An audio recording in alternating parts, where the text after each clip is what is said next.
गौतम बुद्ध, महाराष्ट्राचे आराध्यदेव छत्रपती शिवाजी महाराज, परमपूज्य नेते डॉक्टर बाबासाहेब आंबेडकर, माता रमाई, माता जिजाऊ या महापुरुषांना विनम्र अभिवादन. तसेच आज उपस्थित सगळे मान्यवर, कामगार बंधू भगिनी, आज महात्मा फुले यांची पुण्यतिथी आहे. त्याच निमित्ताने आपण इथे विद्युत इलेक्ट्रिक लोकोशेडमध्ये आज त्यांच्या प्रतिमेला पुष्पहार घालून त्यांना अभिवादन करणार आहे.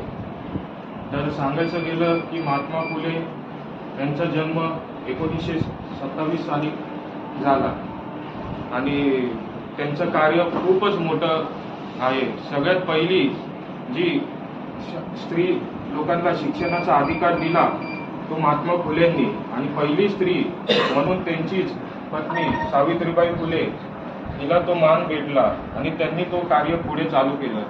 तसंच महात्मा फुलेंनी सत्य